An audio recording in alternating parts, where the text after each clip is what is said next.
Alors salut tout le monde et bienvenue sur ma chaîne. Dans cette vidéo, nous allons voir comment manipuler sa base de données depuis le terminal. Nous allons le faire sur Linux et après sur Windows. Donc ceux qui sont sur Windows, ne vous inquiétez pas. Dans cette vidéo, nous allons voir comment le faire sur Windows. Alors, pour commencer, nous allons installer Samp, qui est un outil puissant pour gérer les serveurs locaux pour manipuler vos bases de données depuis votre machine. Alors comment procéder? Nous allons nous rendre sur le site officiel de Samp.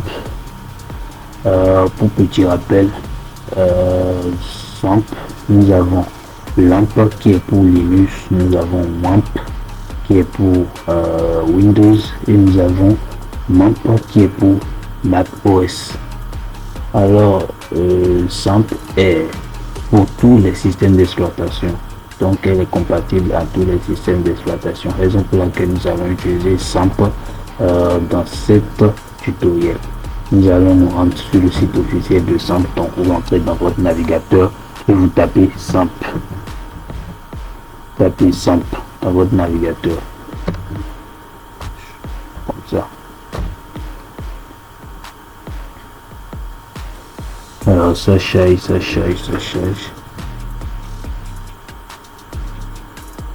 Et voilà, vous voyez le premier lien qui s'affiche ici, vous cliquez là-dessus.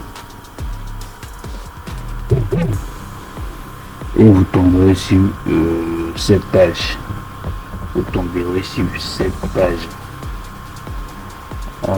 Ici nous avons Samp pour Windows. Nous avons Samp pour Linux et nous avons Samp pour OS. Comme je vous l'ai dit, elle est compatible à tous les systèmes d'exploitation. Vous pouvez le télécharger. Donc ici on veut travailler sur Linux. Vous pouvez le télécharger directement à partir d'ici, où vous faites un clic droit et vous copiez le lien ici. Maintenant nous allons entrer dans notre terminal.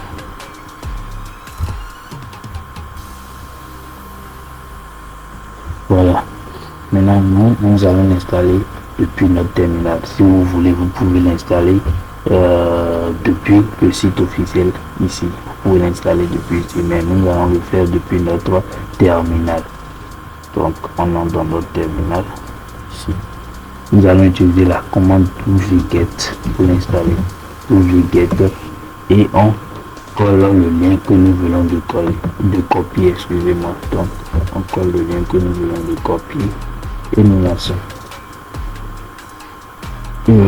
Ça procède au téléchargement, on patiente.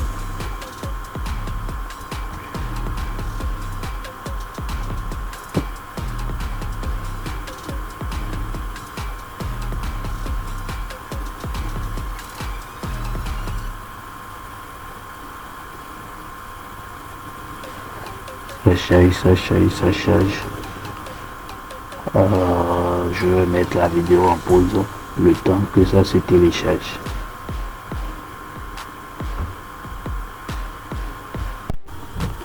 Alors nous venons de faire l'installation. Vous voyez que ça a pris à 100%.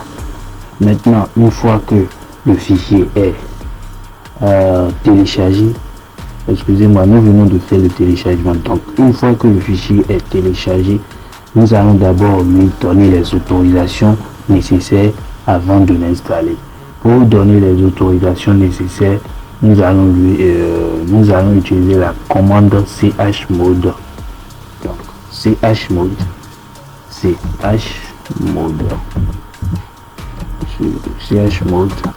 plus is.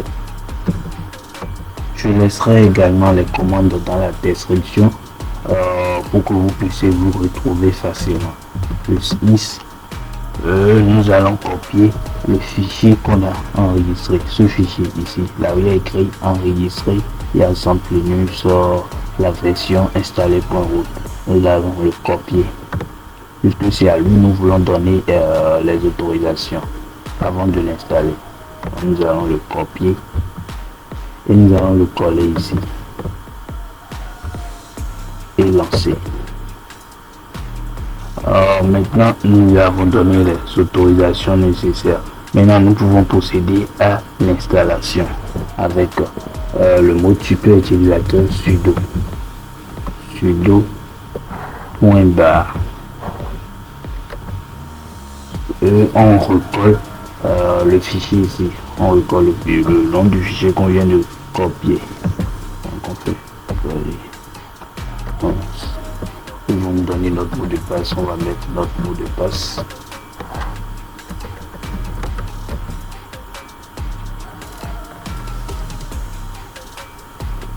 Je crois que voilà, c'est bon. Vous avez vu, en même temps qu'on a lancé l'installation, il y a le fichier qui s'est installé, donc welcome, ça met le truc. Nous allons faire ici suivant,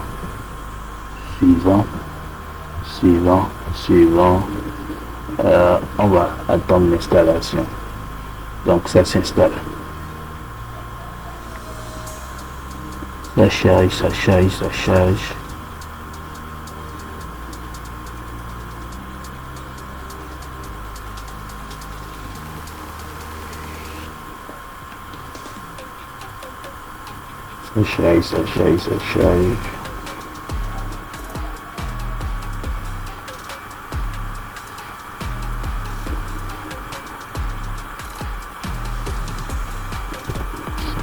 Ça prend un peu du temps là. Ça ira.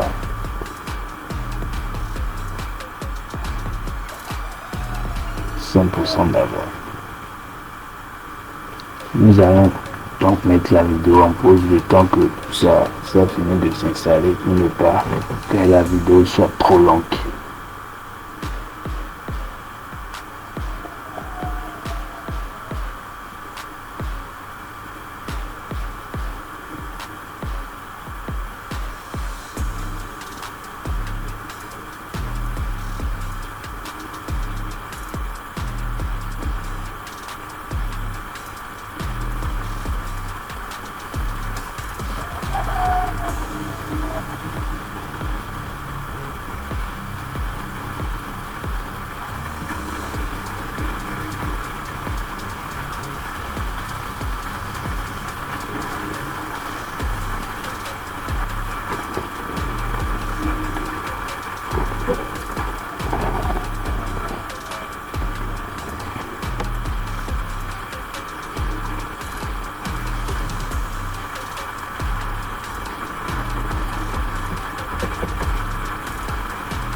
Donc voilà, c'est à 100%.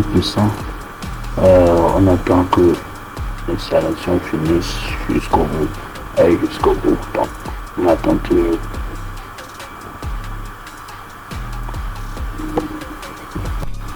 alors voilà, ça vient de finir de s'installer.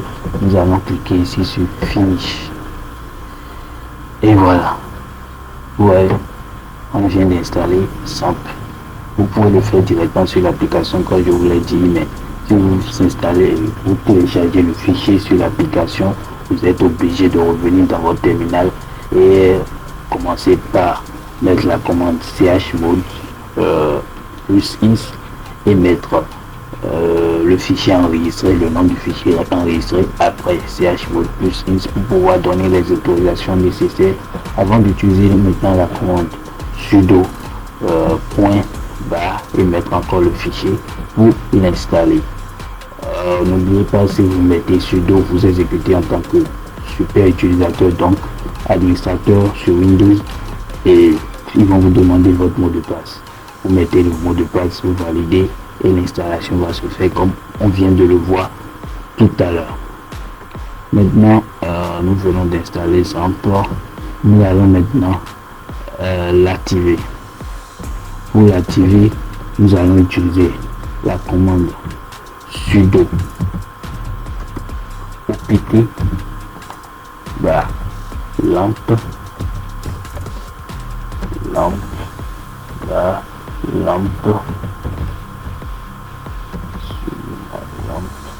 star pour pouvoir activer Zamp qu'on vient d'installer. Cette commande permet de l'activer. Ça permet d'activer Apache et MySQL. Donc vous faites ça et vous lancez. Il semble qu'on vient de faire une erreur dans la commande.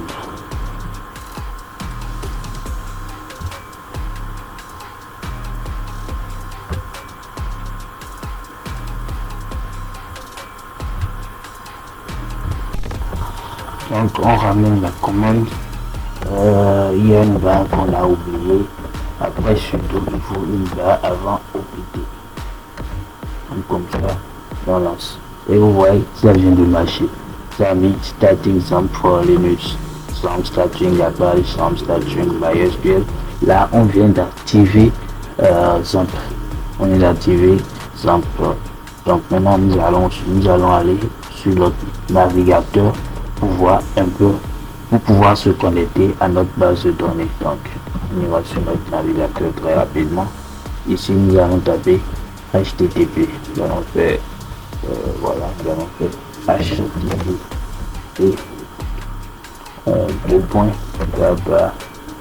localhost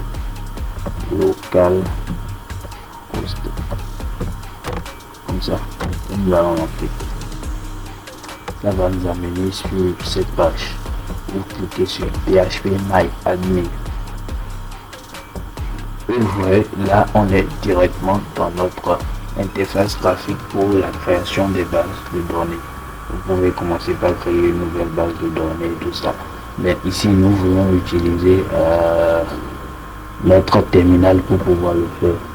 Nous voulons utiliser notre terminal pour manipuler nos bases de données. Et pour cela, comment nous allons le faire?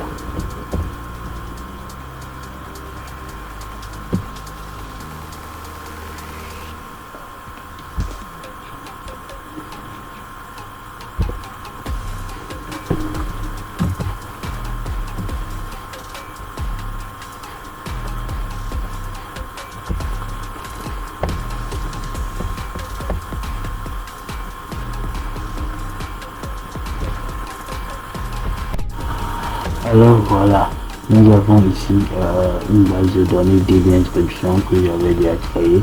Nous allons essayer de l'ouvrir dans notre terminal et d'essayer d'afficher ça dans notre terminal. Donc nous allons dans notre terminal. Là. Donc voilà, maintenant pour choisir une base de données, il faut d'abord sortir les bases de données que nous avons. On utilise la commande show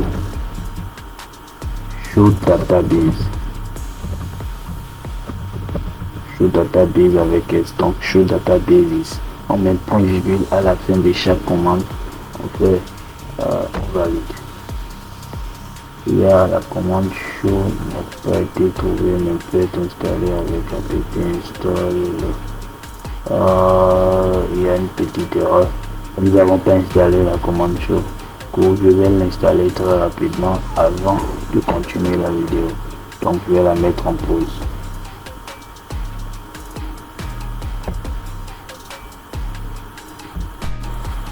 Il y a une petite erreur qui se fait.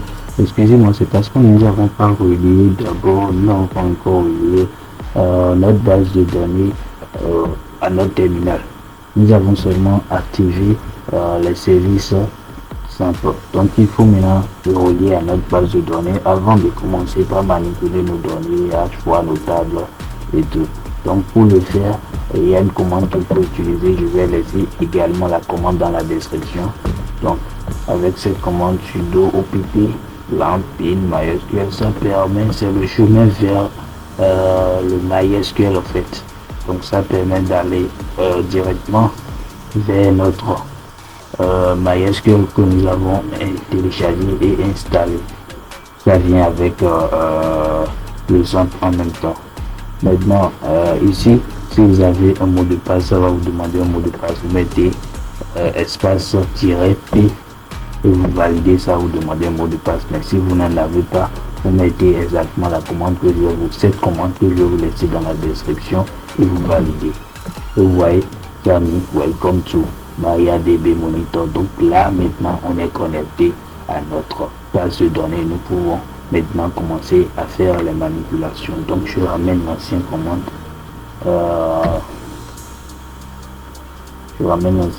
Donc je remets show database.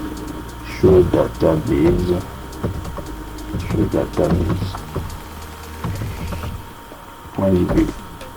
Et je lance. Vous voyez, ça nous a sorti les différents bases de données que nous avons. Si nous allons sur le site, sur notre interface graphique ici, vous verrez, nous avons DB inscription, nouvelle école étudiant qui contient école étudiant examen. Nous avons information schéma, nous avons MySQL, nous avons performance schéma. Donc vous verrez tout dans la commande que nous venons de taper. Ouais. Donc nous avons DB inscription, information schéma, MySQL, performance schéma. Donc cette commande show database nous permet d'afficher nos bases de données que nous avons. Nous allons maintenant dire utiliser DB inscription. Par exemple, si nous voulons utiliser DB inscription, si c'est sur DB inscription que nous voulons faire les manipulations, nous allons utiliser la commande use sans S s'il vous plaît. Use DB inscription.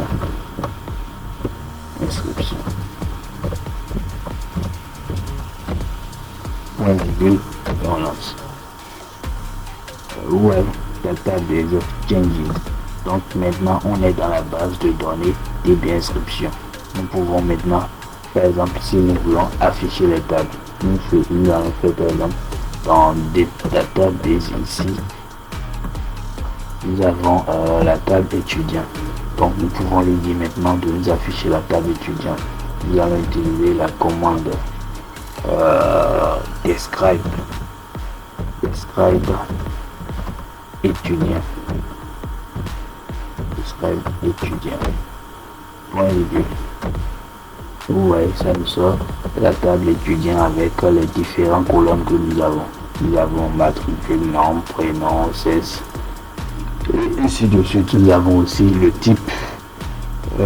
Si c'est un achat, nous avons si c'est un prix primaire et nous avons l'extra et l'auto-incrément. Donc ça nous sort les informations sur la table étudiant. Si nous voulons maintenant le contenu, c'est-à-dire les données enregistrées dans la table étudiant, nous allons faire la requête select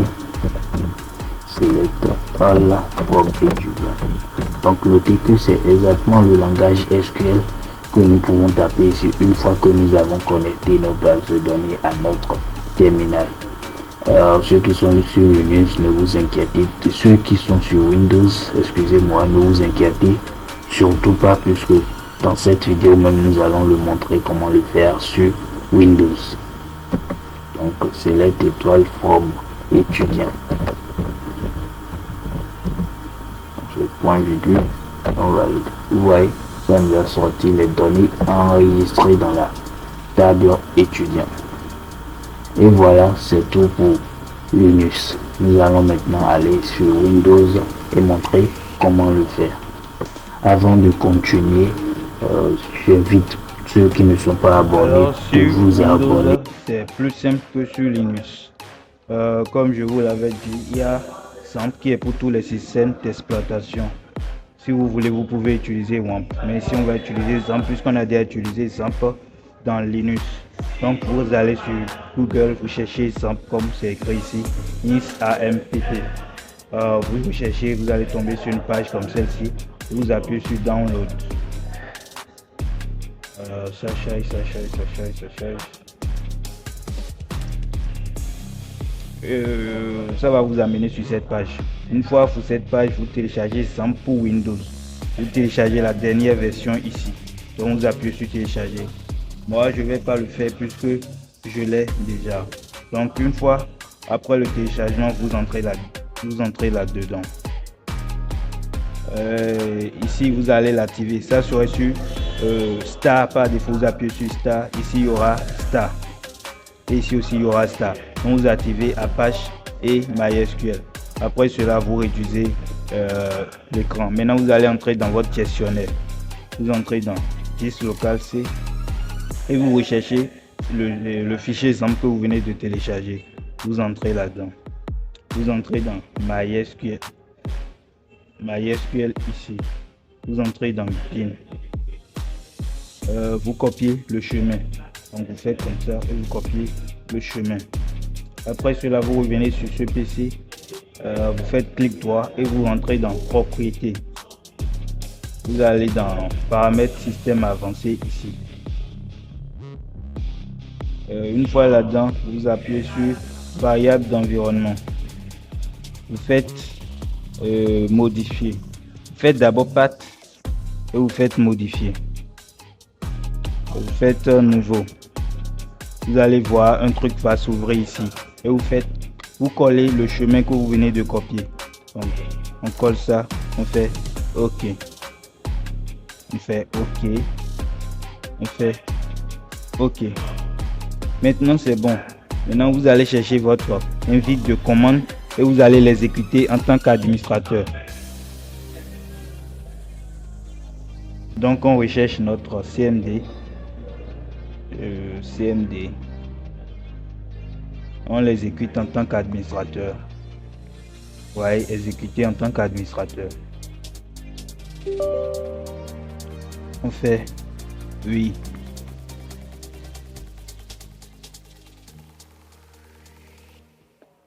Ok. Maintenant, une fois là-dedans, le chemin que vous avez copié là-bas, vous le recollez ici aussi. Donc on recolle, on fait barre de division MySQL.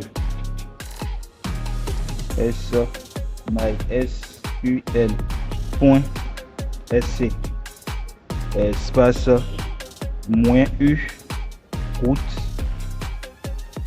espace -t et vous validez. Ça va vous demander votre mot de passe. Si vous n'avez pas mis un mot de passe, vous faites valider. Et voilà, ça met Welcome to MariaDB Monitor. Donc on peut aller sur le navigateur et entrer dans on va entrer dans phpMyAdmin. Donc on fait http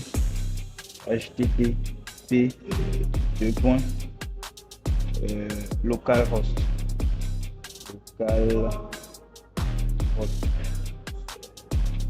phpMyAdmin, comme vous le voyez ici, http localhost phpMyAdmin. Vous tapez ça. Je suis connecté, donc c'est venu sur la version web. Nous allons aller sur la version locale, donc on refait http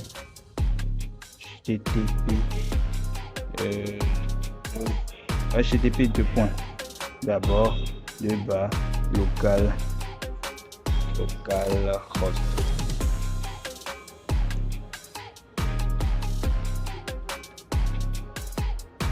Ça charge. Et voilà, on est sur la version locale. Maintenant, on va sur phpMyAdmin ici.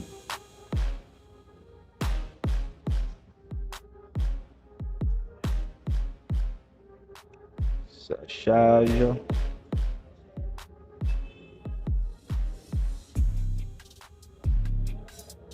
Je vais mettre la vidéo en pause le temps que ça charge. Alors voilà, ça s'est chargé. Nous sommes maintenant sur notre interface graphique pour nos bases de données. Comme vous le voyez ici, nous avons information, schéma, MySQL, performance et tout. Donc on va essayer de manipuler nos bases de données depuis notre CMD.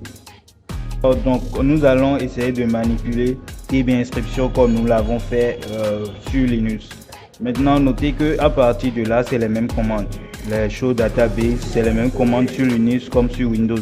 Donc nous allons revenir dans notre CMD et nous allons faire show database.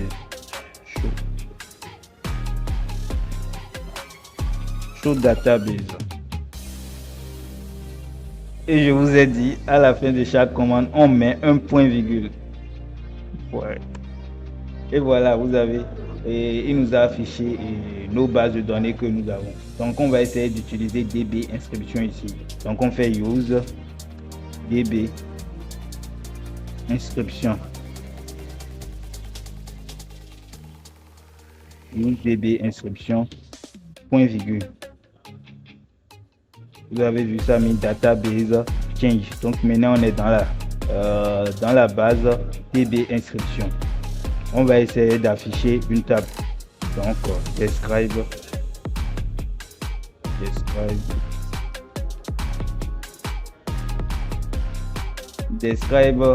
inscription et étudiant. Nous avons étudiant dans DB inscription. Donc on fait describe étudiant par exemple.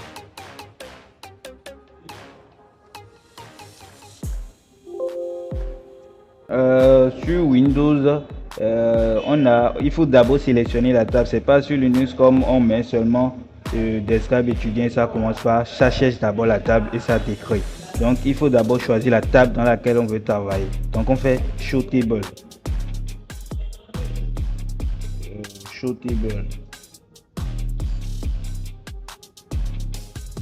table étudiant.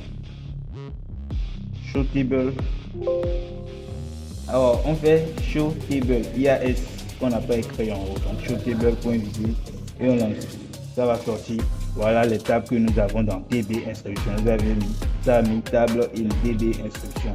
Donc on veut utiliser la table étudiant. On fait describe étudiant par exemple.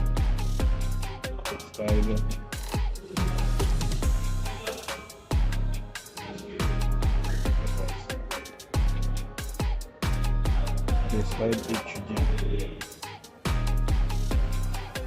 Vous avez vu ça, nous a sorti la structure de la table étudiant. Si on veut voir les données enregistrées dedans, on fait select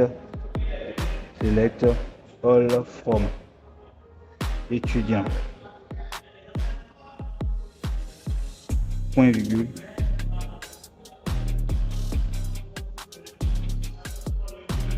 Et voilà, ça nous a sorti les données enregistrées dans étudiant. Alors c'est tout pour cette vidéo. N'oubliez pas de vous abonner et de liker le contenu si ça vous a plu. Et à la prochaine.